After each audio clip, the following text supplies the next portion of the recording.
I'm Dawn Statine. I'm the Friends of the Brainerd Public Library Program Chair. I'm pleased to welcome you all to this month's Brown Bag Author Visit. Please make welcome Jack Kraywinkle. Yay!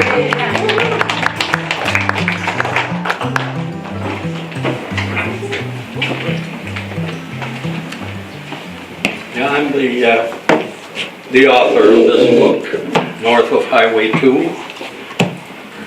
My previous book, my first one, is Blue Harvest. I've got a few for sale over there if anybody would like to buy them.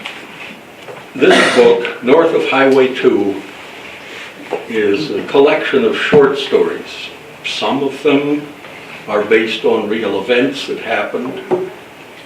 Some of them, well, I'd say probably half or more than half of them are total fiction, right out of my brain. Some of them are a little edgy. That's how Chip Borkenhagen, my publisher, described them. A little edgy.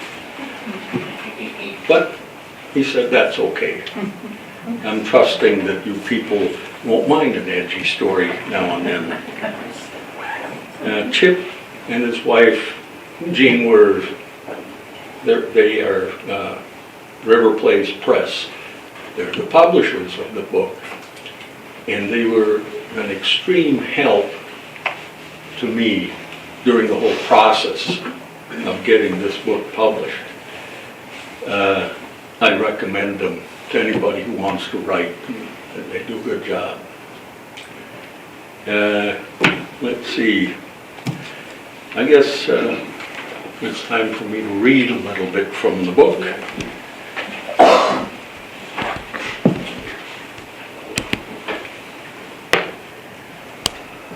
This one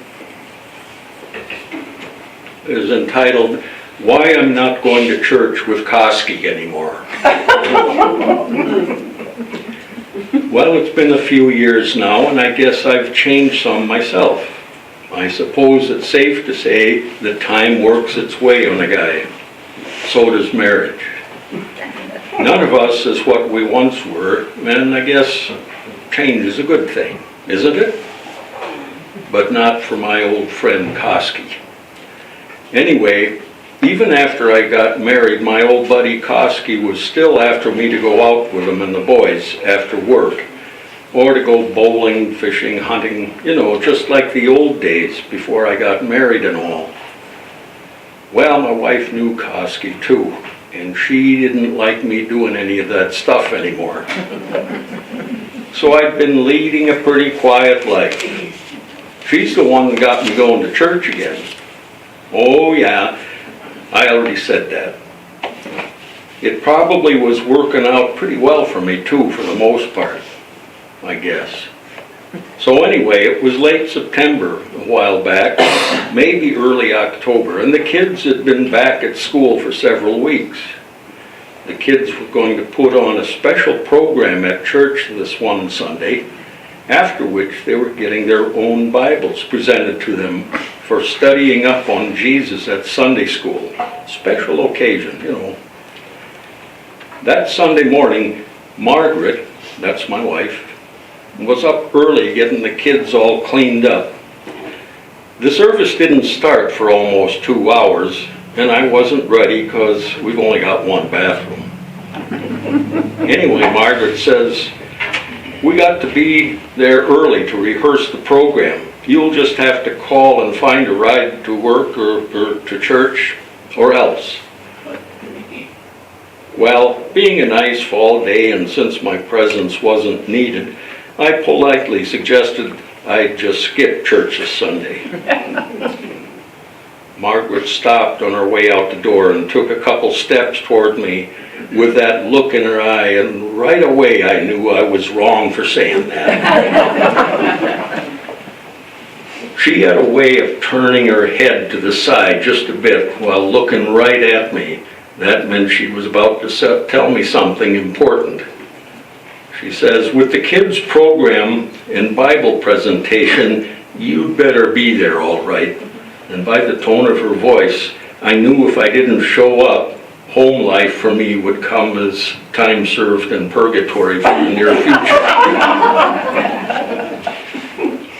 And wear your new suit, she said, that one we got you on sale at Penny's last spring. It was one of those fancy suits that never needs ironing, and the jacket pockets are sewed shut. I said I'd be along shortly and waved as Margaret backed out of the driveway with the kids, properly packed in the car, all scrubbed and polished for presentation to the Lord. I finished shaving, and while I picked out a shirt to go with my new J.C. Penney suit, I considered what would be the most direct way to get to church. That's when the phone rang. Now what, I thought. It was my buddy Koski. "Oh, you missed a good one last night," he says without saying hello. "Me and a couple of guys from the mine ran up the trap line at Virginia," he says. That's what we called stopping for a drink at every bar along the main drag through town. Back then, Virginia had plenty of bars, and I could almost smell his breath over the phone. Foggy memories of my reckless life before I met Margaret flashed through my mind. Margaret, the love of my life, who changed my ways. "Ended up at the Cattail Lounge," Koski said. "Remember Lulu? She's the one with the..." Yeah, Koski," I said, cutting him off abruptly. I didn't want to remember. "Sounds like you had a good time, all right. But listen, I've got to get going. Sunday morning, church, you know. Margaret took the kids and went early, and now I got to walk. So I don't have time to chat right now." "You can tell me how I can take you to church," Koski interrupted. "You don't need to walk. I'll be over to get you in a minute." With that, he hung up. As I dressed, I got a funny feeling about waiting for Koski, so I decided I'd just start walking. I'd only gone a couple blocks when I heard the rumbling of Koski's truck coming down the street behind me. The muffler had been shot on that old beater of his for a long time. We didn't care about that, or the rest of his truck for that matter. He pulls up beside me. "Hop in," he says. "I know a shortcut." I suppose the mention of a shortcut should have concerned me some right away, but I knew my old buddy was trying to be nice, and the crisp fall air was a little chilly, so I opened the door. As I climbed in, I noticed the uncased barrel of a shotgun pointing right at me from under the seat. Hunting season, of course.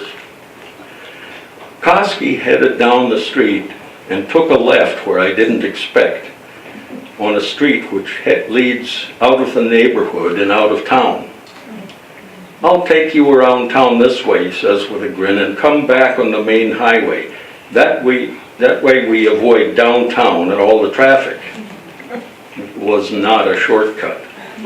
It was out of the way, and Sunday morning there wasn't any traffic to avoid in town. But he was trying to do me a favor, and we had time. Hey, it was a nice day for a little detour. The route took us a couple miles out of town, past the abandoned Leighton farm, which hadn't been worked in years, and the woods past that. I knew where he was going. An old logging trail cut across to the main highway back that way. Koski talked loudly, taking great pleasure in rehearsing the details of his last night's carousing with the boys and Lulu's various talents. I only half listened. None of it seemed to relate to my life anymore, and I think I felt okay about that. We turned on the old logging road and started bouncing slowly toward the highway. Koski's eyes scanned the sides of the trail, and I realized he was looking for partridge. I didn't say anything, since I knew the trail would come out on the highway just a couple miles out of town, and I figured we'd still have plenty of time. It was still okay, but I hoped he wouldn't spot a bird. Koski rambled on, quieter now and more distracted.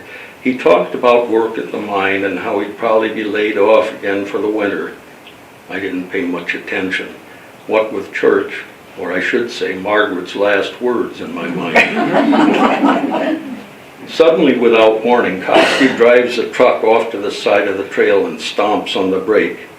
He shuts off the truck and says to me, "Partridge," in a hushed tone. I didn't see a thing.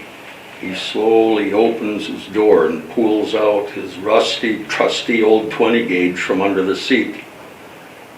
Now, I don't hunt much, but I couldn't help take notice of the gun. It was a battered old single shot with badly scratched up stock and duct tape wrapped around the barrel and a wooden forestock to hold them together. There wasn't much color left on the barrel, which had the dull shine of worn old steel. The gun matched the condition of Koski's truck and probably had seen even less care. Without closing the door, Koski, with the gun ready, starts walking slowly along the side of the road, eyes fixed on a particular spot on the gravel edge. I tried to figure out where he was looking, but couldn't see a thing. Then a loud whir of wings and the partridge flies off into the woods. Koski fires, but missed by a mile. I jumped out of the truck and went over to Koski, who was staring off into the brush and digging in his pocket for another shell. "Come on," he says, "I've seen where he flew up. Help me track him down." "Now, Koski," I says, "you said you'd drive me to church. I don't think we..." "Shh," says Koski. "Quit talking or we'll never find him. Hurry up now before he gets away." "I'm not going in the woods after any partridge," I told him. "I got my new JCPenney suit on and I'm wearing loafers. It's too cold. I'm not dressed for hunting. Besides," I says, "we got to get going. I don't have time to go chasing partridge." Koski assured me that the partridge didn't care how I was dressed and it would only take a minute or two to flush the bird. Everything would be fine. I told him, "I can't be hunting. I don't even have a license." "Me neither," Koski said. "It's okay. I know the game warden," he says. "We used to hunt deer together." "Really? You used to hunt deer with a game warden?" I says, reluctantly stepping into the brush as carefully as I could. "Yeah, me and him go back ways," he says. "I suppose he's a pretty good hunter then?" I asked naively. "Huh," Koski replied, still intent on the partridge. "He wasn't worth a shit. Couldn't hold the flashlight steady." I'll stop there.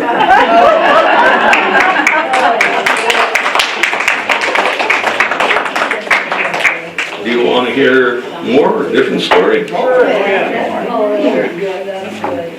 Okay. This one is called Bushag. Bushag was not her real name. It was a term she had been called long, long ago, and it stuck. She had long since forgotten her real name. She was just Bushag. No one among her people could remember when Bushag was not around. She had survived far more seasons than anyone else and had outlived all other elders. Bushag, in fact, could remember the births of those who were now called elders, and those elders claimed she had been old when they were young. Bushag had always been old. Her people measured time by the changing seasons, and as seasons continued to come and go, they blurred into a vague past. There was no telling how old Bushag was. No one had kept an account of her seasons. They had a word to describe her age, and it implied several things. In our language, the closest translation might simply mean one who endures. To look at her was to see time and earth personified. Shriveled and hunched over, she couldn't have stood much more than 4 feet tall. Her tiny head seemed to grow from between her hunched shoulders. A deeply receding hairline left the front half of her head bare, and from that point, A long, thick mane radiated like a pure white cloud. Her face was very dark, except for a pale yellow where bone and skin came very close. Where aging skin hung loose, it assumed an intricate pattern of deep creases, which broke up her features like the imprint of a dark net.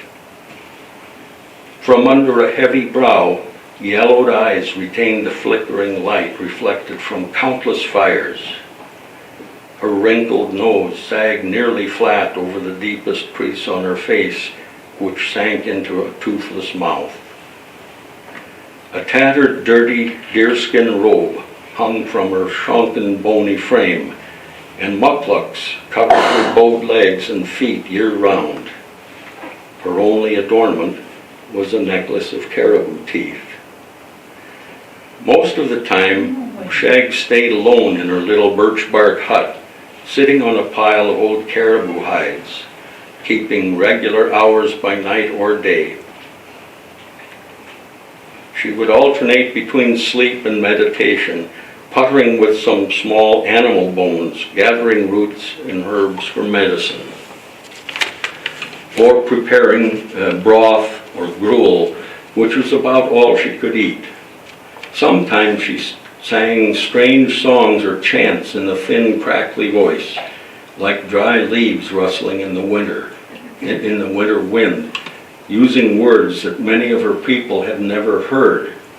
Inside the hut, she moved about on all fours when she had to move at all. She seldom came out, but was quite capable of getting around at a slow, lurching pace. She had a way of showing up unexpectedly anytime, anywhere in the village, which made a few people uncomfortable. Among her people, age was revered. One survived in the north by wisdom as well as by luck. Wisdom was gained over the years, and success at survival in the harsh land could be attributed to accumulated wisdom. Since luck was beyond control, they thought it was granted by the spirits. One who had luck was said to be favored by the spirits. Because of her great age, her people believed Ushag had tremendous wisdom and was also on very good terms with the spirits. She had strong medicine. As a medicine woman, her people more than respected Bushag. She was held in awe. Some even feared her and invoked her name to add emphasis or add a dramatic effect in conversation. Perhaps they felt she was too close to the spirits. She had an uncanny way of reading signs and making accurate predictions. Not just predicting the weather by the way her joints ached, but predictions about people as well. Sometimes she could look at a child and tell what he or she would be good at as an adult. Sometimes she would predict that something was going to happen, and it would. One day Bushag told a man not to go fishing because he might be killed by a fish. The man was a great fisherman and hunter and bragged that he was not afraid of a fish and that no fish could harm him. He was not afraid of old Bushag and her foolish ideas either. He went fishing and came back with many fish, big ones. He bragged loudly of his skill, that he did not care what Bushag said. He went to her hut and called to her, saying, "Foolish woman, see these fish I have caught? If I had done what you said and not gone fishing, we would not have all these fish to eat." That night, some of the fish were cooked to celebrate, and the man choked to death on a big fish bone. There were other stories told by the elders who had seen her work her magic to heal sick people or call birds out of trees to come sit on her hand so she could talk to them. Like her people, she knew the forest and the animals, when the time was right to hunt and when to gather. But she also knew how to make medicines and talk with the spirits. Sometimes she would tell her people stories that the elders of her own childhood had told. Stories about a people long ago that were like them, only different. She referred to these people as the first ones, or the ones who came before. Bushag's people referred to themselves as the people. When she told the stories, she often used words that were unfamiliar to the people. When she used those words, some even believed her mind was gone and she was making up things to say. Even so, no one ever suggested that the old medicine woman's stories might not be true. It would have been disrespectful. Sometimes Bushag talked of strange creatures, animals that none of her people had ever seen. Fantastic animals in size and appearance, as well as in number. Then the people listened, not just because it was Bushag speaking, but also because they had seen the pictures. To them it seemed the pictures had always been there, on rocks and cliffs above the water, on many of the countless lakes. But many of the paintings, like the rocks themselves, were older than Bushag. No one knew who had painted them, not even the old medicine woman. Some pictures they could relate to, since they depicted hunters and canoes with moose and other familiar animals. But other pictures showed strange creatures, and Bushag had to explain and interpret their meaning. So when she told the stories she had heard long ago, the people listened to her. That's as far as I'll go on that one.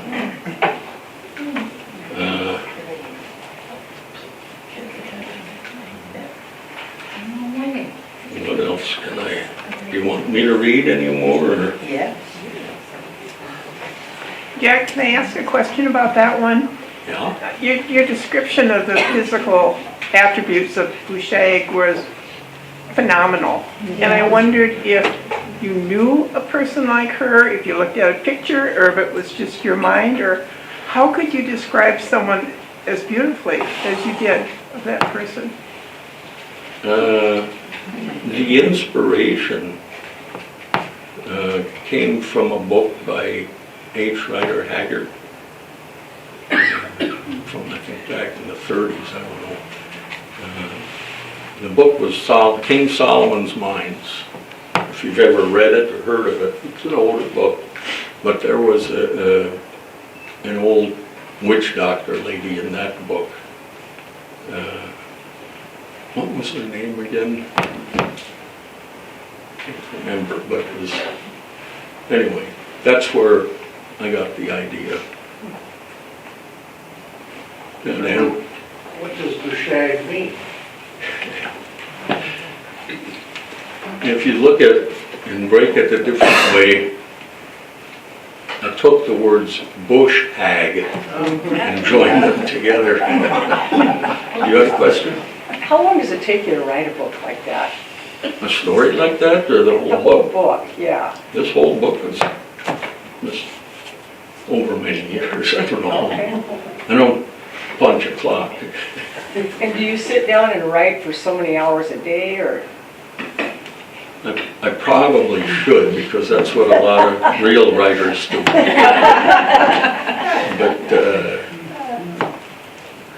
I just write when I have the time and when I have the inspiration to do so. Okay.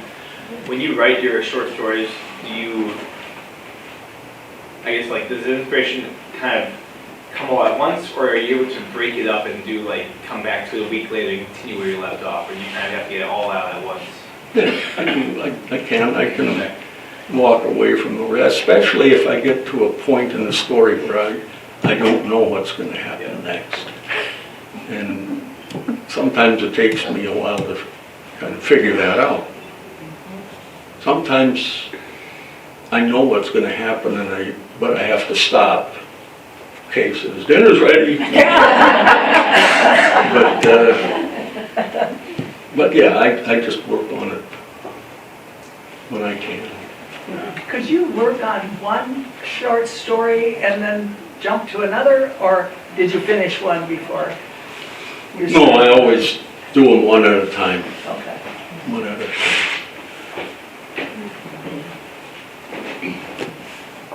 More questions? I could, yeah, When you were reading the first one, it is interesting because knowing you and your voice, Yeah. and then the vernacular of just the way we talk around here. I mean, we have our own language in the North Woods, and even putting the then at the end of a sentence, for instance. You are just, you're pure. You are pure. I'm pure. Yeah. Don't- I'm not going to ask for anybody, yeah, no, we're not going to take a survey, we're just going to, but you got that down very nicely. Thank you. I can read some more. I think I got time to read a little more. I was just gonna say, you make a great bedtime story reader. Oh, man. Some of these stories, the kids would never get to sleep.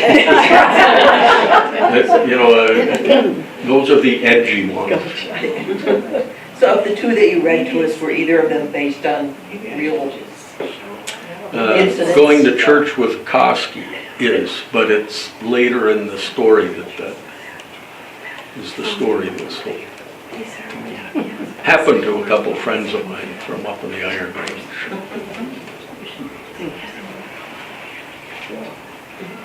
Well, I can read a little bit from the first story, which is just called A Healing. In the early 1950s, outside a tiny town of no consequence in northern Minnesota, there lived a man named John Gieshik. John was what they still called in those days a half-breed. He was half Ojibwe and a member of the Bear Clan on his father's side. The other half was something else. John lived alone in a tar paper shack he built for himself a couple miles from the town on the fringe of what remained of the great pine forest that once covered the Northland. It wasn't because of a general dislike of people that he chose to live a secluded life.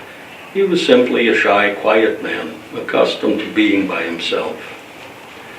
But John Gieshik was not entirely alone. Among the wildlife that kept him company was a bear. A fully grown, large black bear sow that he had found as a cub some years before and had fed and cared for it as she grew. The bear was most definitely not a pet, and he never considered her so.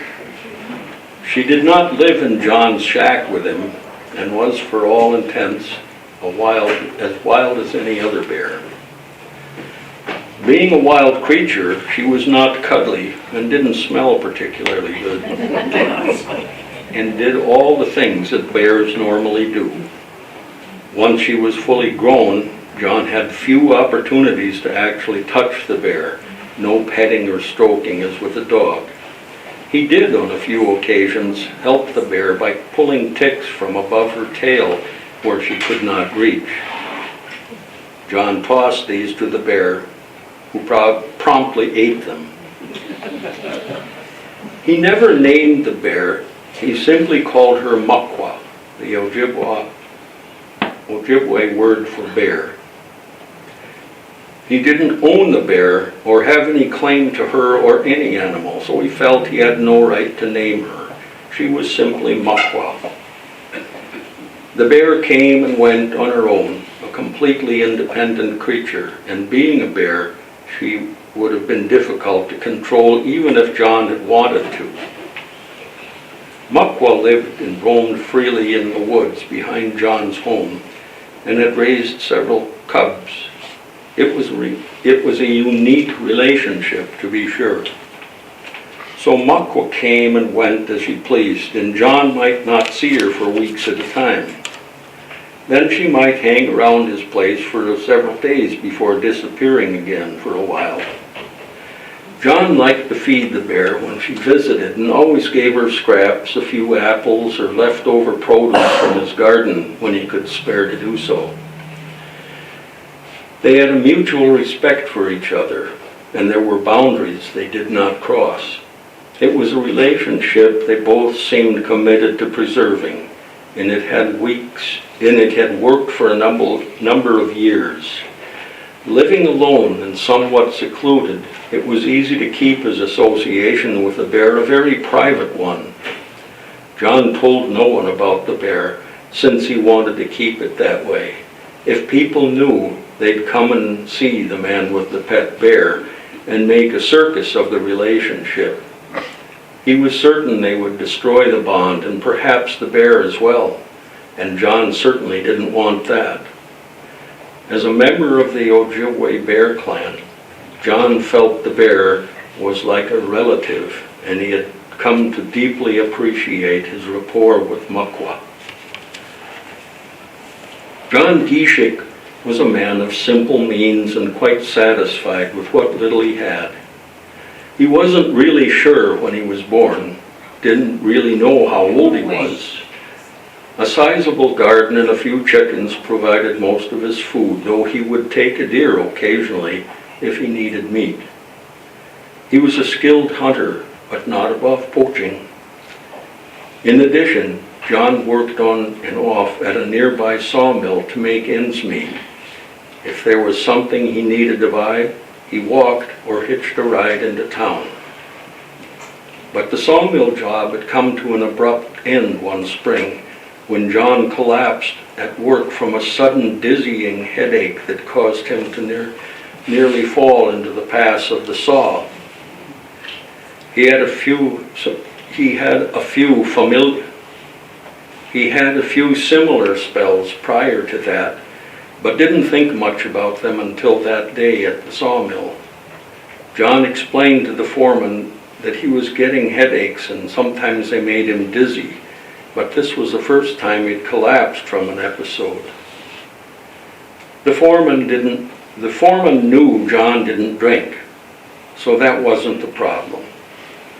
Still, he told John he couldn't work there anymore until he got his health problem straightened out. He was a safety liability for the mill. Once John was pronounced well again by a doctor, the foreman said he could have his job back. John considered the foreman a fair and honest man and believed him. He decided to find out how to heal whatever was causing his headaches. Having always been a generally healthy man, any sickness or injury he had experienced up until now, he had taken care of himself, using what he knew of mushkiki, the old medicine ways of the Ojibwe. He'd never been to a doctor for anything and had no medical record or health insurance, but John wanted to keep his job at the mill, so he walked into town to the small clinic run by Dr. Samuel McFarland. John stood and removed his cap in the white presence of the doctor, who did not know him. Since he had no appointment or insurance, the doctor made the stereotypical association that John was simply another Indian who drank too much. The doctor gave him some aspirin and sent him home to sleep it off, saying, "There now, go get some rest, John. If this problem continues, come and see me again, okay? I'm sure you'll be fine. Have a good day and take care of yourself." After walking back home, John threw the pills in the trash. That evening, when the headache returned, he dug them out and took some, but they didn't help. John resorted to what he knew of the old medicine ways, and he made tea from papagoosey gum, the bark of the woolith tree, to relieve the headaches. It didn't help either. Over the next few weeks, the episodes kept returning along with the dizziness. John felt that if the white doctor could not help him, he would find one of his father's people, who was Medewinini,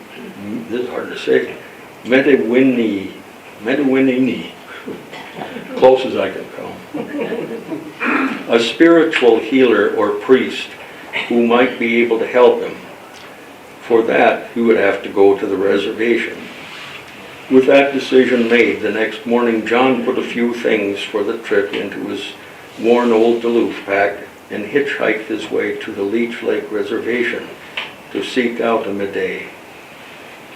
Once as he walked along the highway, he was overcome by another headache and passed out. As he regained consciousness on the shoulder of the road, he heard a car slow down and pull over.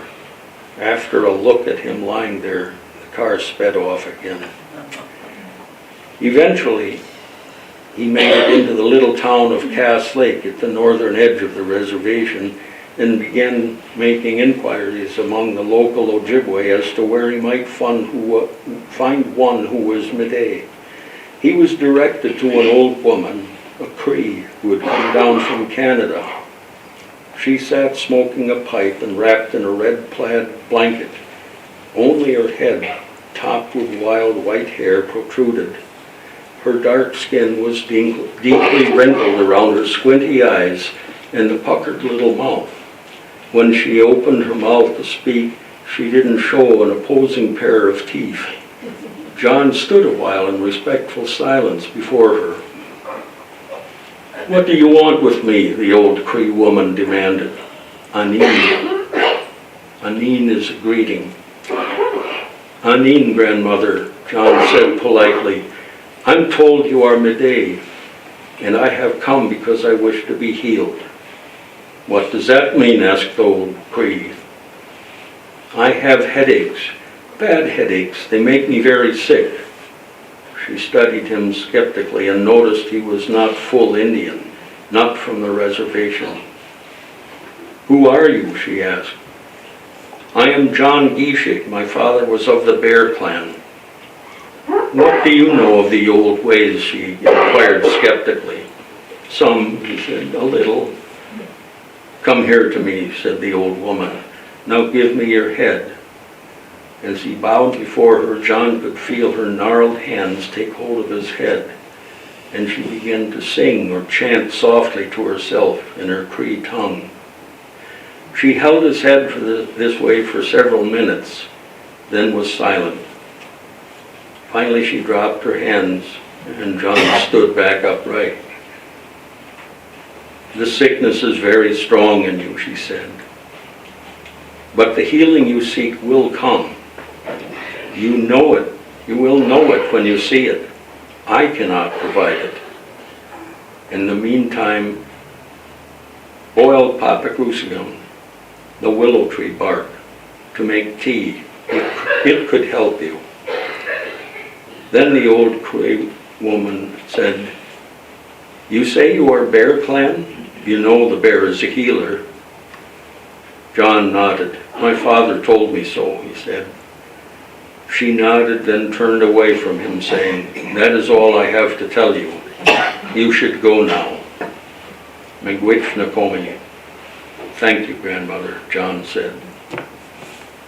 That's as far as I'm going.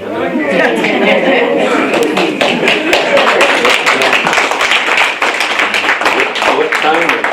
22. Where am I? It says to tell about myself and how I got into writing, which is ironic in a way, because when I was a kid in school, I hated writing. When I was told that I had to write a paper on something, I just get so frustrated, and my insides would get all tied up. I couldn't come up with anything.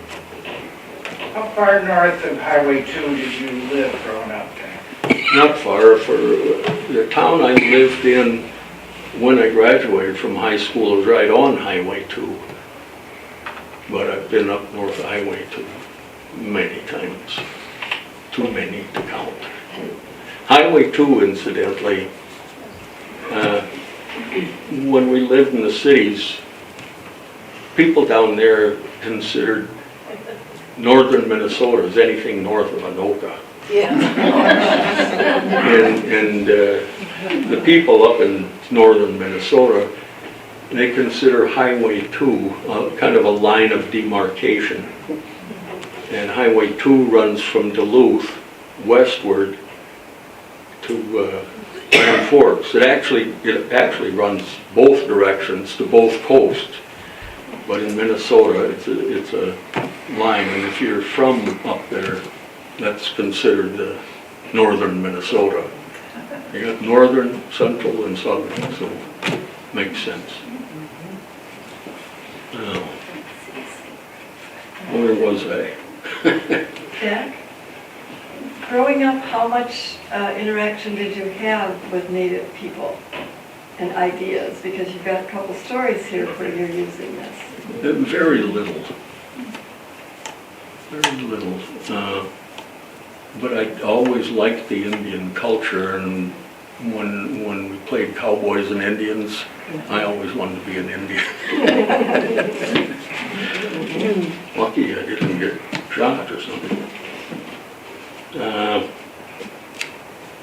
When did I start writing?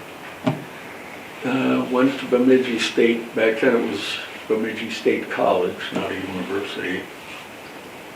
But, and I got my degree in mass communications, and for that I had to take quite a number of journalism classes. And I found out I could write a little, you know. Mostly it was in a journalistic style, which didn't really appeal to me anyway. But that's when I first started writing, I guess. And then I worked in public relations, writing news releases and things like that. But when I realized I didn't have to write press releases about something or advertising copy, you know, I could write whatever I wanted. And I think that's when my brain took off and I started following the lead. Okay. My first... Were you a big reader? I'm sorry? Were you a big reader? Not back then. I read a lot more now. I wasn't so much a reader when I was a kid. I read books and that, sure. And I liked reading books. I just found it more fun to go out and play with my friends.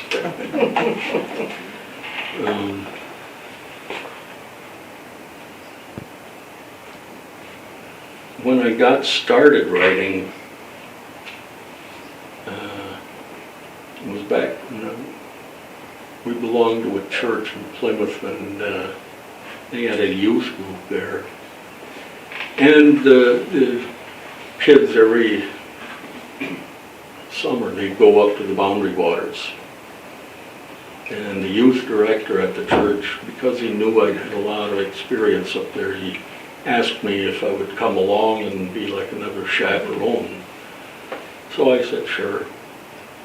And in the night, as young people like to do, they were telling ghost stories and that, trying to scare each other. And I said, I know a few stories. So I started telling stories at night, and they were different than the kids' stories were. Maybe a little more in depth, I don't know. But anyway, they liked them, and the youth advisor told me, you know, after the trip, he said, you know, you should write those stories down. Maybe you could write a book. And I thought, hooey on that, you know. But as the time went by, I decided, well, at least I can write them and put them in a loose leaf binder or something. Which I did, and then I kept writing more and more. They keep coming. Just the stories just kept on coming. I mean, this book has got quite a few stories in it, but I've written dozens more. But anyway, that was what got me into writing. Because I know you, I know that your dad was a storyteller. And you used to tell stories to your kids, so I'm sure you come by that naturally. Yeah. Yeah, you know, the Grand Canyon used to be quite a bit wider than it is now. But he had a, what do you call him, Pecos Bill or something? No. Yeah, and he lassoed a tree on the other side. He'd tell these stories to my nephews, 3 little boys, and especially he'd tell it to my son when we were out fishing on the river. And he'd say, one time, see that tree over there? It's half underwater, isn't it? Yeah. Because I got a snag on the roots of that tree, and I kept pulling and pulling until it just went. Yeah. Yeah, stories. Yeah. Well, I'm not going to relate more of the stories. It's not because they're bad. They were kids' stories that entertained kids.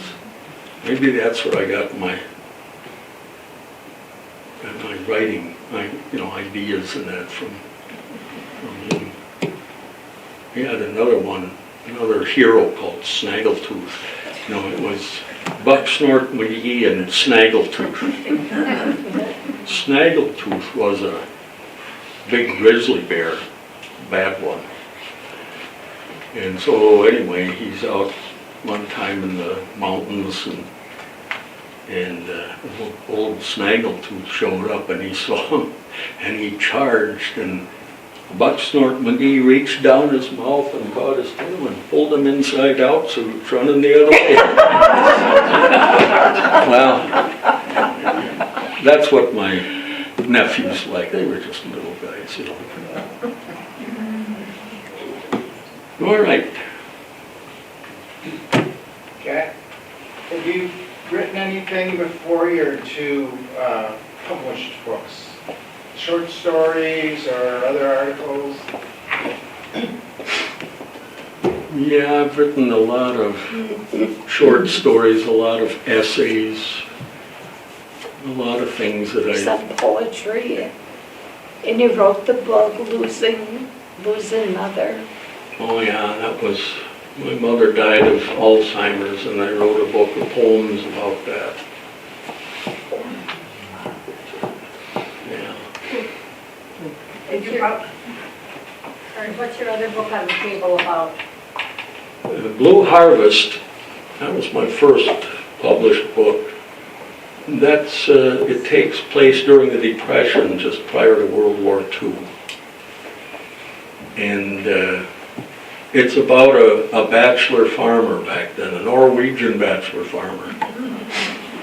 And he struggled throughout the Depression. It takes place kind of late in the Depression, just before the war.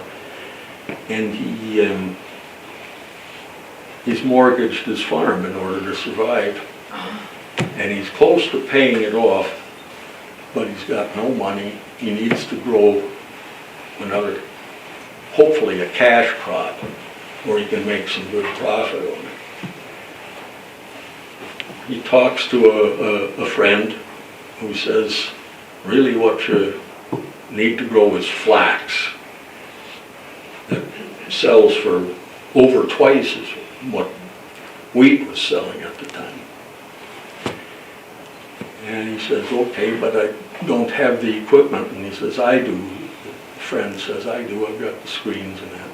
I don't want to get into the details too much, but the other thing was that he needed land. All of his land was in use, being cultivated.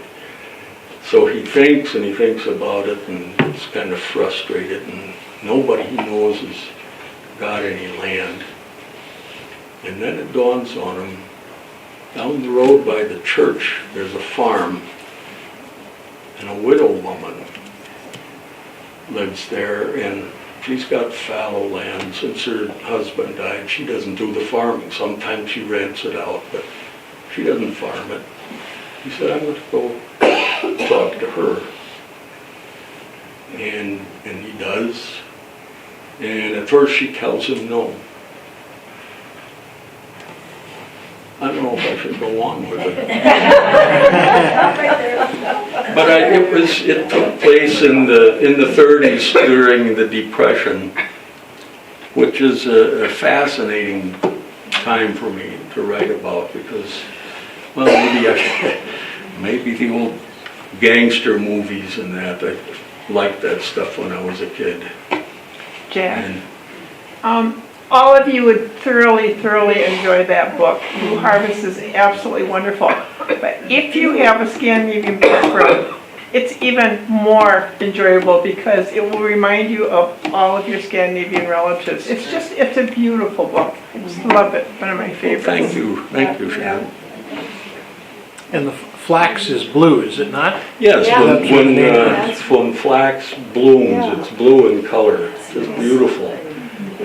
When I was a kid, there was a farm right across the road from us. And one year that farmer planted flax. I didn't think anything of it until it ripened in the field, and it was just beautiful.